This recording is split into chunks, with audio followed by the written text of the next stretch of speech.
todas maneras, digamos que perfecto, excelente.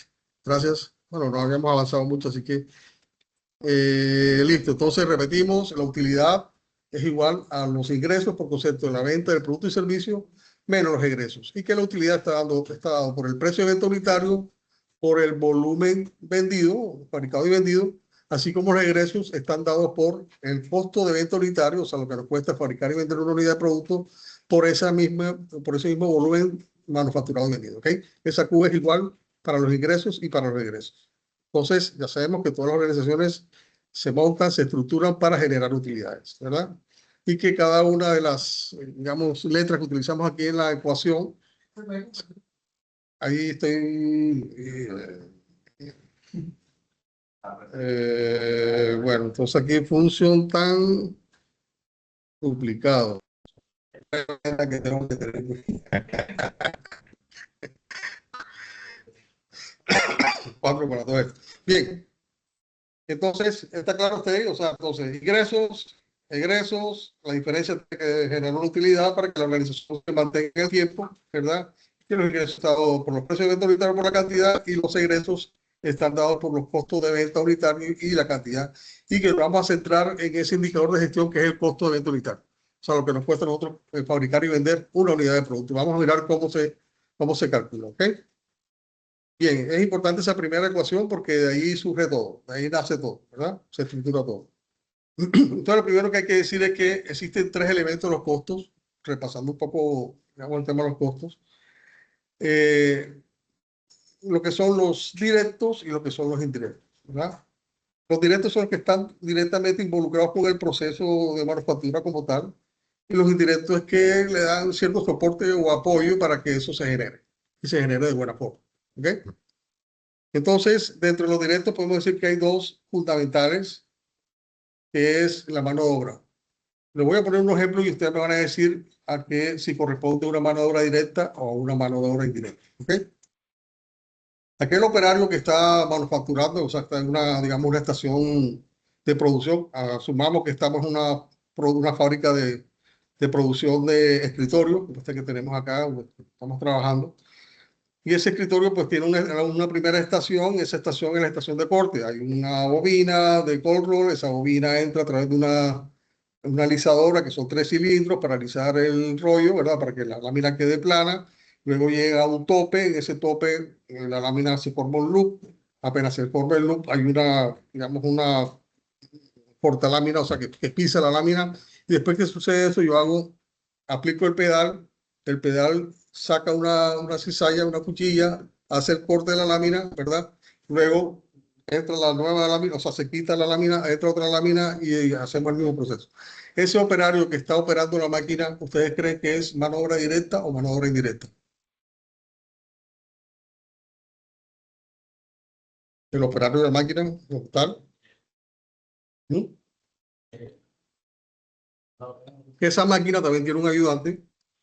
Ese ayudante es el que le ayuda al oficial de la máquina a quitar la lámina de ahí de la mesa y colocarlo en una estiva al lado para efecto de realizar el siguiente corte, ¿verdad? Entonces, ese operario que le ayuda a este oficial sería mano de obra directa o mano de obra indirecta.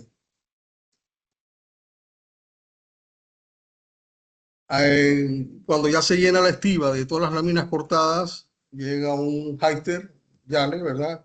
El operario del Yale agarra la estiva, cuando ya está llena, tiene unas 100 láminas cortadas, agarra la estiva y la lleva a la otra estación para que después sea doblada en una bandeja. Ese operario del Yale o del Hyster es mano de obra directa o mano de obra indirecta. ¿Mm? Levante la mano lo que dice que es indirecta. El jefe de calidad, digamos, o una persona que controla la calidad, un operario de control de calidad llega, sube una lámina para verificar que esté bien cortada, para verificar que esté bien cortada, coge con una cintilla métrica, hace una diagonal de punta a punta, mide, y luego mide la otra diagonal. Si estas dos diagonales coinciden o la diferencia es mínima, de más o menos 1 milímetro, entonces él, o sea, le dice al operario que puede seguir trabajando porque los cuadros que están cortando están perfectamente cortados. Ese operario de calidad de control de calidad que hace esa función es mano de obra directa o mano de obra indirecta. Si la máquina tiene algún problema mecánico o eléctrico, entonces llamamos al mecánico, el mecánico viene y para la máquina y cambia la correa porque la correa estaba ya desgastada y entonces no estaba haciendo bien la operación. O ese operario le tocó bajar la cuchilla porque la cuchilla estaba generando rebaba. Rebaba es un pequeño reborde que queda cuando hay mucha distancia entre la cuchilla, entre las dos cuchillas, ¿verdad? Y entonces hay que quitar la cuchilla. Ese mecánico es mano de obra directa o mano de obra indirecta. El supervisor, cuando llega y le dice, le pregunta al oficial, bueno, ven acá, son las 12 del día, ¿cuántas llevas cortadas? Oh, llevo 300 cortadas, ok, ojo, va. Estás caído porque son 700 las que tienes que cortar. Vamos, ponte pálido porque necesitamos que podamos cumplir con la cuota y tal. No, pero tuve un problema mecánico, entonces me retardó una hora y tal. Ese supervisor es mano de obra directa o mano de obra indirecta. Entonces, ¿quién me define la mano de obra directa y cuál es la mano de obra indirecta? La mano de obra directa es exclusivamente de todos los que comenté, ¿quiénes son solamente mano de obra directa ahí? ¿Quiénes serían? ¿Mm? ¿Quiénes serían? ¿Cómo sé yo diferenciar entre la mano de obra directa y la mano de obra indirecta? De todos los que yo nombré, la secretaria, el ingeniero, o sea, solamente de todos hay dos que son mano de obra directa. El resto es mano de obra indirecta. ¿Quiénes son esos dos? ¿Ah? Claramente, el operario de la máquina y su ayudante. Fuera. De resto es mano de obra indirecta. Los que manipulan, los que están directamente involucrados en el proceso de transformación es mano de obra directa. Los que apoyan el proceso, los que ayudan, los que colaboran, los que facilitan, son mano de obra indirecta. ¿Ok? Porque si me falla el operario, la máquina, ¿qué pasa con la máquina? Se para, ¿verdad? Se detiene, no hay nada que hacer. Si el operario le dio gripa, si el operario o sea, le nació un hijo y entonces le tocó o tuvo un problema en la familia y tal, si el operario no está en la máquina, ¿qué pasa con la máquina? Se detiene, o sea, no genera volumen de producción, ¿ok? Entonces, la mano de obra directa genera volumen de producción, ¿ok? Está directamente involucrado con la generación de volumen de producción. ¿Listo? De resto, listo, son necesarios, claro que son necesarios, por eso están ahí, pero son mano de obra indirecta. Los únicos directos son los que manipulan, transforman. El resto son, digamos, facilitan. Así, el fighter manipula porque agarra el material y tal, pero no transforma. O sea, son los que transforman y están directamente involucrados en el proceso productivo. Ojo, ¿cierto? Bien, entonces quiero que tengan eso claro porque a nosotros nos van a cuestionar nuestro trabajo en la medida que generemos volumen de producción. Entonces tenemos que tener claro quiénes son los que generan volumen de producción. ¿Ya? ¿Cuáles son los recursos que generan? Porque por eso nos evalúan a nosotros como ingenieros de producción, ingenieros de planta. Materiales directos o materiales indirectos. A ver, en el caso de la lámina que conforma este escritorio, ¿ustedes creen que es material directo o material indirecto? ¿Ah? La lámina que cortamos y tal, la cortamos, la corta que un plano, no sé qué, unas medidas, ¿cierto? La doblamos, no sé qué y tal. Después por allá, por el otro lado, viene una sierra circular. En esa sierra circular estamos cortando los perfiles, ¿ok? Perfiles de, ¿qué será? Como pulgada y media, cuadrada, o sea, se van cortando por un lado y después allá se ensamblan con soldadura TIG, ¿verdad? Le colocamos eh, la superficie o la mesa, ¿verdad? Colocamos las patas, colocamos los gabinetes, no sé qué y tal, vamos ensamblando. No sé. Bien, entonces, en el caso particular del escritorio, la lámina es material directo o material indirecto. Okay. Los perfiles serían material directo o material indirecto. ¿Ah? Hacen parte de la estructura. Ok, bien. La soldadura es material directo o indirecto. Indirecto, ¿quién dice que es directo? ¿Quién dice que es indirecto? Todo, correcto. Hablen. Necesito que esto sea de ida y vuelta. Dice que es indirecto la soldadura, pero la lámina es directa y los perfiles directos también. ¿Ah? y la soldadura no se necesita, Se necesita, pero pero apoya el proceso de producción. claro, se nos va a poner la pintura. Acuérdense que hablamos de la pintura electrostática, la pintura que es esto, pintura gris para evitar de que se oxide. Esa pintura electrostática que es el polvo ese que utilizamos Bernoulli para que haciendo pasar aire a gran presión suba a través de una torre vamos, de la manguera, llega a la pintura electrostática, se genera el rayo, la diferencia de energía, se energiza la partícula de poliuretano, se adhiere al hierro o al mesón y luego se polimeriza. Esa pintura es material directo o material indirecto. ¿Ah? Ajá. Bueno, entonces, ¿qué es lo que hace que un material sea directo o sea indirecto? ¿Cuál es la diferencia entre la lámina esta y la pintura, por ejemplo? En términos de material, o sea, ¿ah? No, hace parte como del producto terminado. También. Sí, pero el otro está como la principal característica del producto. Bueno, digamos que la diferencia es netamente contable. O sea, los materiales directos son fácilmente medibles y cuantificables. O sea, yo esta lámina C, que tiene una dimensión, ¿verdad? Entonces, pero en cambio la pintura es un poquito más difícil de cuantificar. Podría tener digamos, una balanza súper electrónica que mida el peso en miligramos, ¿verdad? Pero digamos que el peso no va a ser muy significativo y también, o sea, ¿para qué voy a tener un equipo para medir antes y después de haberlo pintado? O sea, no tiene mucho sentido, ¿verdad? O sea, la diferencia entre los materiales directos y indirectos es que los directos son fácilmente medibles y cuantificables. El perfil yo sé qué dimensión tiene, tengo un plano. La lámina esta yo sé cuánto mide, ¿verdad? En cambio la pintura un poquito, o sea, se prorratea o más o menos se calcula. Yo puedo saber, por ejemplo, que si el rendimiento de la pintura en polvo por cada kilo es de 10 metros lineales, entonces si más o menos me debe aguantar para 5 escritorios cada kilo, porque si está la soldadura igual. O sea, yo la soldadura, yo más o menos puedo calcular cuánta soldadura, cuántos escritorios por kilo se pueden soldar. 2,5 y tal. Entonces yo puedo decir, hey, loco, si tú haces en el turno, o sea, por hora, haces 5 escritorios, entonces necesitas 2 kilos. Entonces, si son 8 horas, entonces van a necesitar 4 kilos, ¿verdad? Entonces, yo al final contabilizo, bueno, ¿cuántos kilos te gastaste? Me gasté 5. No, ¿qué pasó?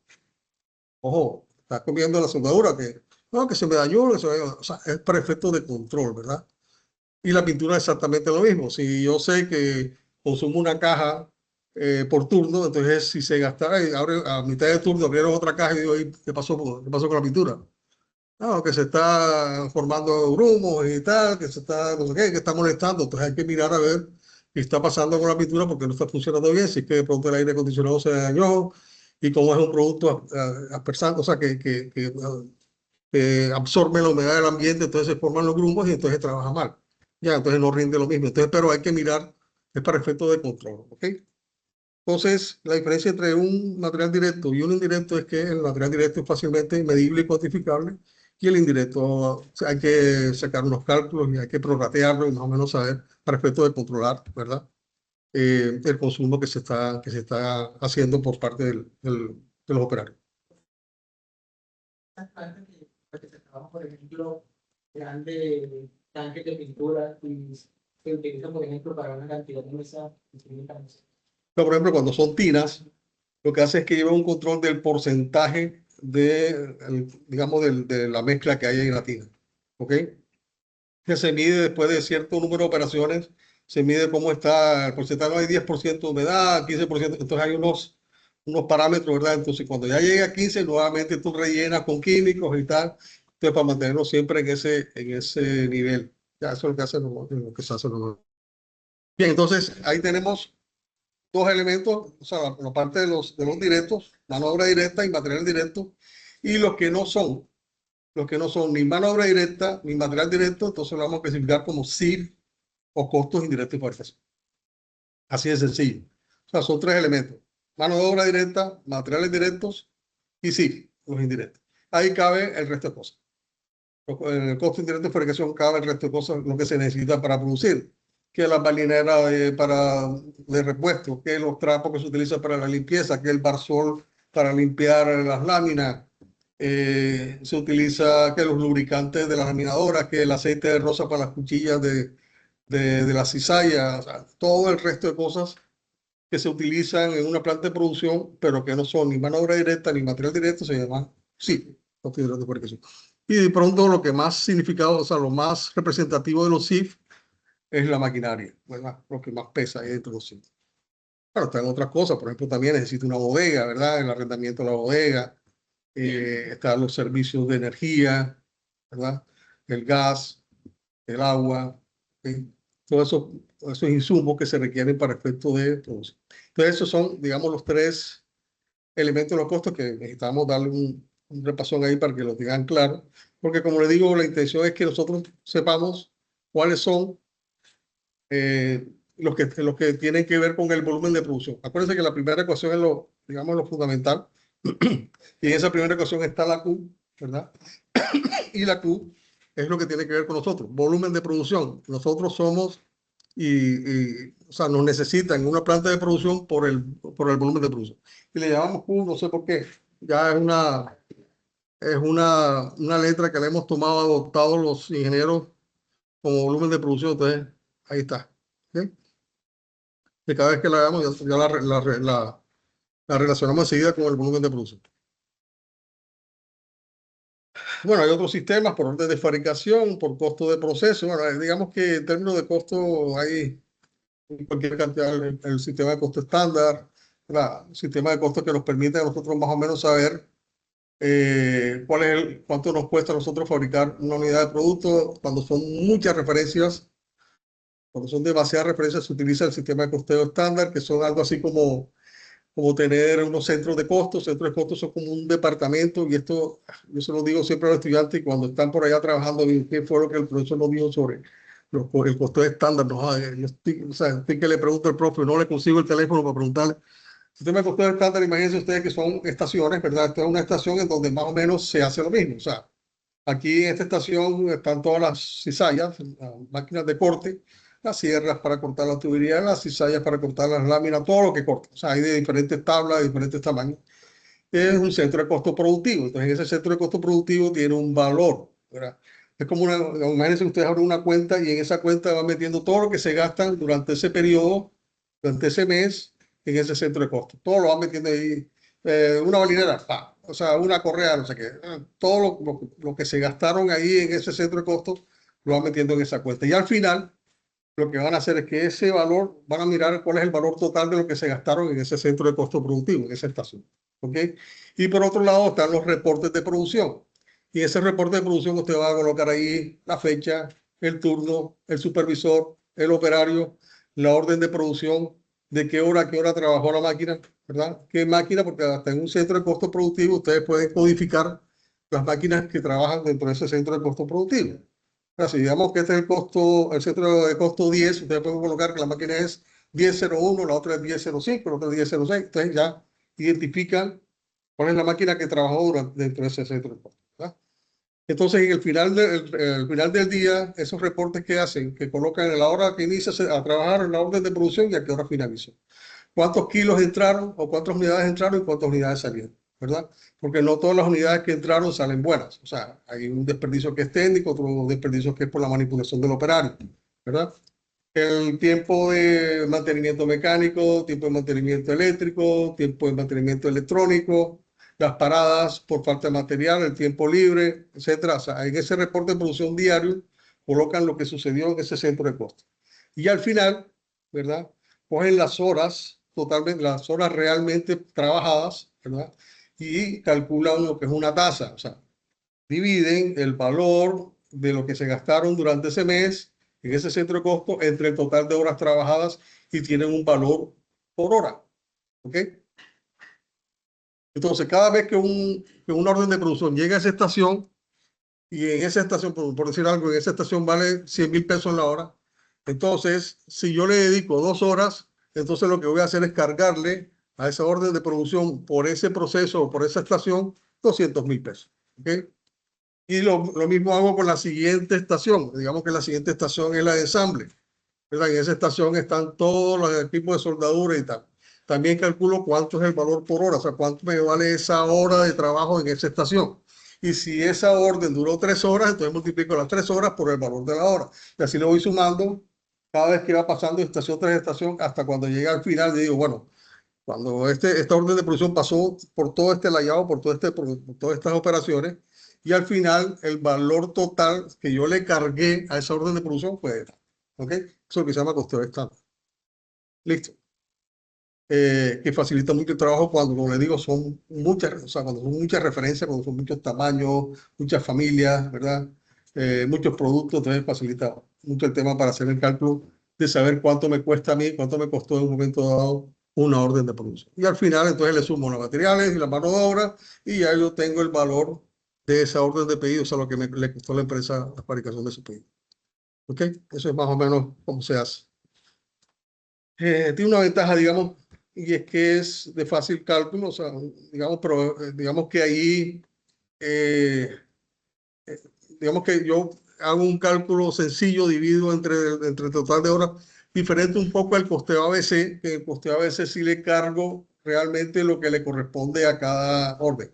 Una diferencia entre un costeo estándar y un costeo ABC es que, por ejemplo, van 3 compañeros a comer, a almorzar, fueron hasta tarde a almorzar. Resulta que llegaron al restaurante y entonces pidieron cada uno 3 platos. Uno acaba de desayunar y dijo, no, estoy barro, o sea, no voy a comer solamente esto, el valor 5.000 pesos. El otro dice, tengo filo, desde ayer no como y tal, pidió un plato de 15.000. Y el otro pidió un corretazo de 10.000. Yo no sé si todavía valen 10.000, yo creo que ya no, ¿verdad? Bueno, total es que el valor total da 30.000 pesos. Entonces, el mesero llega, pidieron la cuenta, el mesero llega y usted le dice, son 30, bueno, salimos a 10. Ese es el costo estándar. De alguna manera, unos cargan con el costo del otro. ¿Okay? Ahí cada cual no paga lo que le corresponde, sino que entre todos se prorratea y se le da a cada uno lo que le corresponde. Porque en esa estación habrá, cuando yo hago los cálculos, habrá unos productos que se demoran más que otros, ¿verdad? Que son más productivos que otros, pero al final yo cojo y a mí no me interesa, o sea, yo divido entre el total de las horas trabajadas. ¿Ok? En cambio, el costeo ABC, usted paga sus 5.000 pesos, el otro paga sus 15.000 y la otra persona paga sus 10, que fue lo que consumió. ¿Ok? Esa es la diferencia entre los dos tipos de costos. Bueno, eso es más o menos lo que estamos hablando aquí. Entonces, vamos a hacer ya un cambio, digamos, a lo que tiene que ver con costo fijo y costo variable. Decía que lo importante de aquí el tema es saber calcular en términos de volumen de producción, ¿verdad? Teniendo en cuenta la primera fórmula. Entonces, lo que vamos a decir sobre eso es que en este brinco de directo e indirecto, bueno, adelante, ¿verdad? Vamos a cortar aquí la transmisión, pues digo. Fue como si estuvieras desfilando algo. Digo, Sí, espera, que voy a apagar la grabación aquí porque un ente externo. ¿Qué va? Adelante.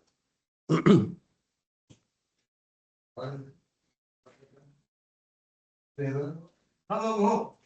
Ah, sí, porque hoy algo ya lo he visto muchas veces. Lo hace rato. Algunos todavía sufrían con delirios.